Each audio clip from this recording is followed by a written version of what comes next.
Bonjour à toutes et à tous et bienvenue pour cette nouvelle vidéo Alors, je vais essayer de faire une petite vidéo cette fois-ci, avec différentes petites informations.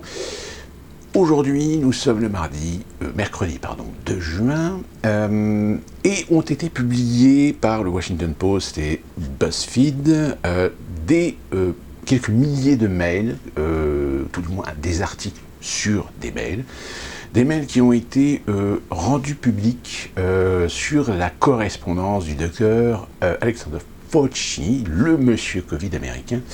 Alors, je rappelle, monsieur Fauci, c'est un monsieur qui a déjà 80 ans, qui est aujourd'hui une sommité et reconnu par ses pairs dans le domaine des recherches épidémiologiques. Il est le directeur depuis 1984 de la National, de la NIASC, je crois, ou je ne me souviens plus, enfin je vous le mets là, voilà, c'est cet organisme-là. Organisme dont évidemment vous avez certainement entendu parler parce que c'est un organisme qui est aussi en partie financé par la Fondation Gates. Et donc, alors c'est très intéressant de lire ces correspondances, parce que finalement on se rend compte, parce qu'on a entendu beaucoup de choses sur Fauci, on a dit que c'était des gens qui ont défendu Fauci de par son professionnalisme, sa compétence, etc. Et d'autres qui ont dit que il disait un petit peu n'importe quoi, qu'il jouait un petit peu la carte des complots, on va dire. En réalité, je pense que quand on voit un petit peu l'étendue des mails, Fauci s'est retrouvé en réalité dans une position extrêmement inconfortable. C'est-à-dire que on lui a donné finalement des responsabilités bien plus énormes que ce que peut-être ses épaules pouvaient supporter. En réalité, qu'est-ce qui ressort ? Il ressort, premièrement, qu'il a essayé de temporiser. Il a essayé de remettre un petit peu de l'ordre et de la, je dirais, de la notion de sang-froid, on va dire, aussi bien dans les organismes de santé aux États-Unis que aussi à l'échelle internationale, puisque pas mal d'autres de ses homologues et collègues étrangers ont souvent communiqué avec lui pour savoir ce qu'il en pensait, pour savoir où il en était dans ses informations, dans les données, etc. Et il a essayé de relativiser. Et on ressent bien qu'il essaye, d'un côté, d'éviter la dramaturgie face au virus. Même à l'époque, quand le virus a commencé à arriver aux États-Unis par San Francisco et New York, aussi par la Californie. Mais on sent bien qu'il essaye de relativiser sur le fait que ce virus, en réalité, c'est un virus comme on en connaît d'autres, qui s'attaque aux plus faibles. La seule différence, c'est que ce virus, c'est un SRAS. C'est un SRAS qui peut être mortel suivant les individus, et pour lequel, en effet, on n'a pas de traitement et on n'a pas de vaccin.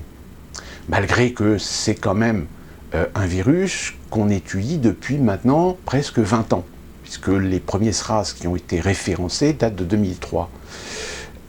Et que de ce fait, M. Fauci, il essaie tout simplement de dire à tous ces gens, attendez, on peut rester calme, on va prendre des mesures pour essayer de limiter la casse, ce qui aux États-Unis a été une catastrophe parce que malheureusement il a été évidemment confronté à une administration et un président pas forcément très disciplinés, qui plus est dans un pays qui est lui-même avec un peuple qui parfois n'est pas aussi discipliné, et qu'il est difficile du jour au lendemain de faire comprendre aux Américains qu'il va falloir qu'ils fassent un peu plus attention en collectivité, qu'il va falloir qu'ils fassent attention à être un petit peu plus dans la distanciation, de se protéger, de porter des masques, etc. Sauf qu'évidemment, à peu près comme en France, le problème c'est quand vous faites des recommandations, quand vous donnez un certain nombre de consignes, etc., vous avez toujours des gens qui ne veulent pas les respecter parce qu'ils ne se sentent pas concernés ou ne se sentent pas touchés par le problème.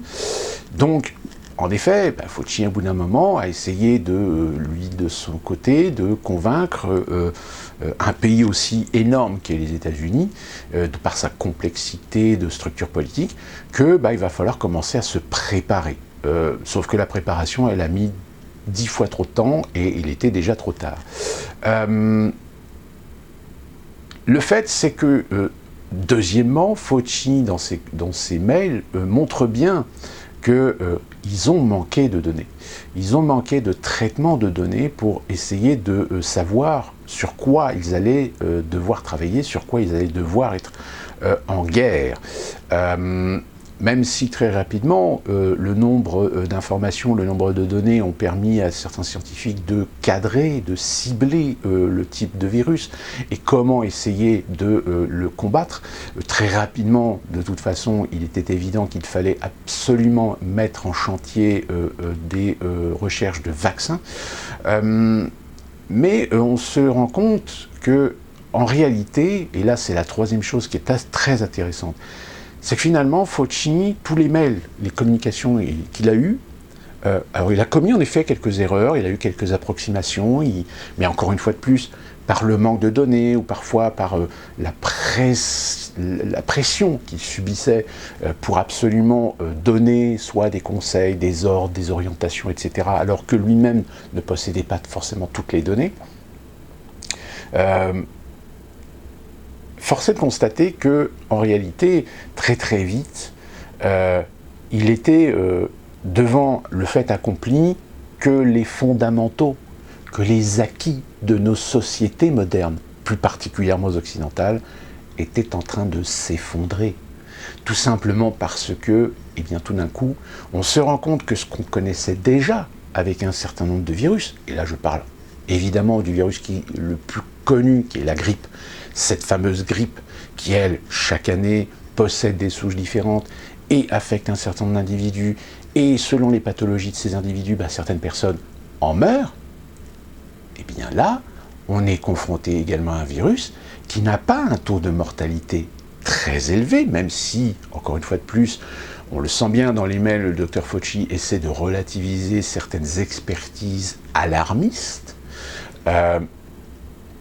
même si inversement, d'ailleurs il y a un de ses homologues qui lui avait écrit en lui disant que les estimations des risques de mortalité de ce virus pourraient atteindre presque 5 millions de morts, voire 500 000 aux États-Unis.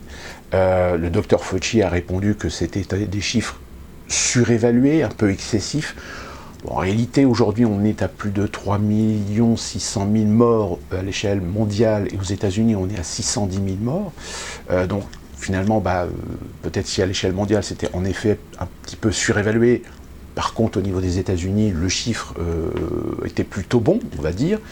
Mais c'est ça, en fait. C'est-à-dire que tout d'un coup, ce monsieur de 80 ans, il se retrouvait à devoir gérer l'effondrement d'acquis de règles, d'acquis de fonctionnement, d'acquis de structure, d'acquis de protocole. C'est-à-dire que tout d'un coup, on s'est retrouvé dans une situation d'urgence où tout ce dont on avait préparé, tout ce dont on avait pu imaginer, en fait, on s'est rendu compte que c'était beaucoup plus compliqué que cela, et qu'il y a eu énormément de dysfonctionnements, et d'ailleurs, on reviendra sur le fameux Even 21, ou Even 201, qui avait eu lieu le 18 octobre 2019, qui était un scénario, je rappelle, qui devait établir un petit peu la stratégie, la logistique à mettre en place à tous les niveaux, que ce soit sur les services de santé, administration, politique, gouvernementale, que médiatique. Très clairement, on le voit d'ailleurs dans les mails de Fauci, qu'il y a tout de suite des gens, très très tôt, dès le mois de mai-juin, des gens qui sont allés vers lui pour lui demander conseil, voire lui faire des propositions. À titre d'exemple, par exemple, nous avons Zuckerberg qui a en effet contacté M. Fauci pour lui demander qu'est-ce qu'il pouvait éventuellement mettre en place par l'intermédiaire de son réseau social Facebook, pour aider à lutter contre le virus. Et d'ailleurs, ça rejoint plus ou moins d'ailleurs le fameux Event 201 sur la participation, le rôle des médias sociaux, le rôle des médias d'une manière générale dans la gestion de la Covid.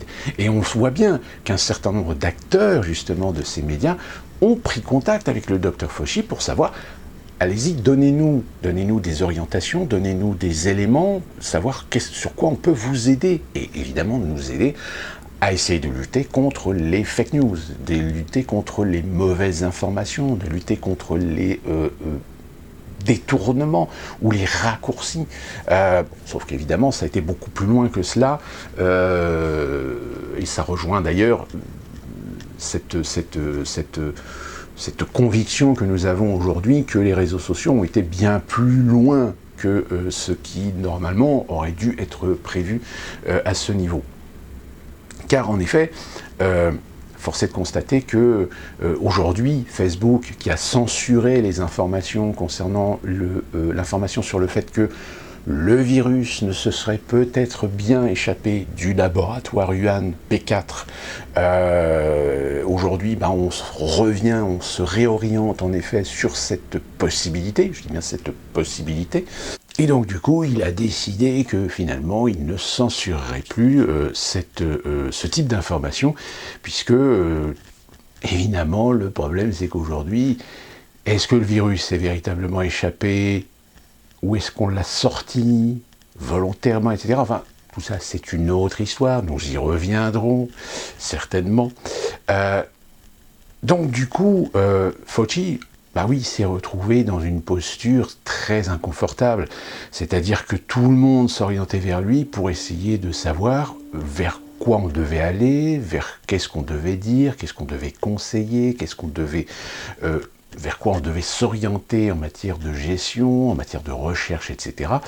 Alors que Fauci, je pense, a très vite compris qu'on avait affaire, comme je vous l'ai dit, à un virus qui n'allait peut-être pas être un virus pandémique si mortel tel qu'on a bien voulu nous le présenter, mais qu'en revanche, il allait très clairement éprouver nos acquis, éprouver nos convictions en matière de santé publique, du fait que là, il allait falloir bien faire un peu plus attention qu'à l'accoutumée par rapport à toutes les épidémies auxquelles nous sommes confrontés en tant qu'être humain, en tant qu'organisme vivant, possédant, selon nos situations, suivant notre contexte, suivant notre état de santé, possédant des immunités qui vont nous protéger contre ces virus, contre ces bactéries, et du coup, se lancer évidemment dans une guerre avec en plus de ça un président sur les épaules, pas forcément très coopératif et très discipliné lui-même, et essayer de gérer un petit peu tout ça. Alors, aujourd'hui, est-ce que Fauci est responsable de quelque chose? Est-ce qu'on doit, lui, le blâmer de quelque chose? Eh bien, j'ai pas franchement l'impression qu'on peut le blâmer de quelque chose. Il a été, comme beaucoup de scientifiques, comme beaucoup de chercheurs, en face d'une situation d'urgence. D'urgence avec évidemment une pression énorme du fait des dommages collatéraux qui pourraient éventuellement intervenir sur le plan économique, surtout économique. Surtout faire attention de ne pas assimiler Fauci sur le fait que peut-être il était dans la confidence de quelques plans, sur le fait que peut-être parce que l'économie mondiale était sur le point d'exploser et que donc le virus est arrivé à point nommé, etc. Je dirais Fauci, comme je l'ai déjà dit d'ailleurs concernant Bill Gates, ils ne sont que des outils. Ce sont des outils qui ont, de par leurs compétences, leurs connaissances, leur pouvoir, ou la reconnaissance qu'ils ont dans leur secteur, sont des maillons. Sont des maillons essentiels sur une orientation, sur une décision, sur un projet, sur des politiques à mettre en place, que ce soit dans l'intérêt collectif ou dans l'intérêt d'une minorité d'individus qui veulent profiter de la situation pour supprimer des libertés ou imposer leurs lois ou leur façon de faire ou préparer le terrain pour un projet. surtout qu'à l'âge de 80 ans, qu'est-ce que vous voulez que Fauci aujourd'hui tire profit de la situation? J'ai envie de dire que l'histoire retiendra certainement le fait qu'il aura été peut-être celui le plus adéquate dans cette position, position inconfortable du fait du contexte, du fait des relations qu'il avait avec l'autorité de l'époque.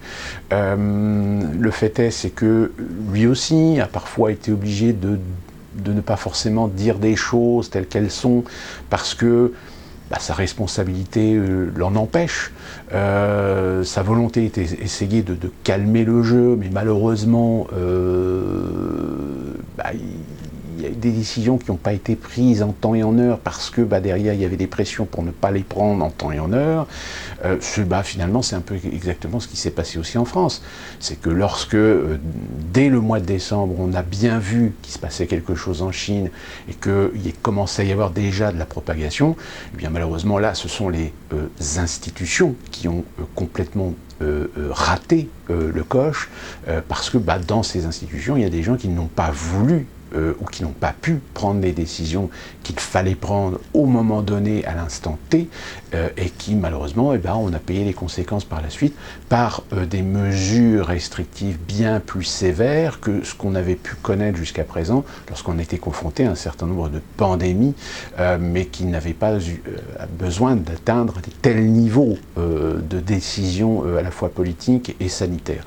Donc voilà, c'est une pierre qui est non négligeable sur la compréhension de cette situation, surtout au niveau des États-Unis. Je pensais que c'était important de vous en faire partager un petit peu mon point de vue sur la question. Voilà pour cette vidéo. D'ici là, on se retrouve pour une prochaine vidéo. Que puis-je vous souhaiter bien de vous protéger, de faire attention. Bon courage pour la prochaine étape qui est aujourd'hui ou demain, je crois, le 3 ou 5 juin, jusqu'au 30 juin, vous avez un plan en France jusqu'au 30 juin, etc. Dans la précédente vidéo, j'avais parlé justement de la jauge de 1000 sur les cinémas, etc. En effet, les théâtres et cinémas ne sont pas inclus dans l'obligation du pass, mais le problème, c'est que vous avez des théâtres et des cinémas qui ont plus de 1000 places. Donc je pensais aux multiplex, par exemple. Les multiplex qui font 2000, 2500, 3000, voire 4000 fauteuils.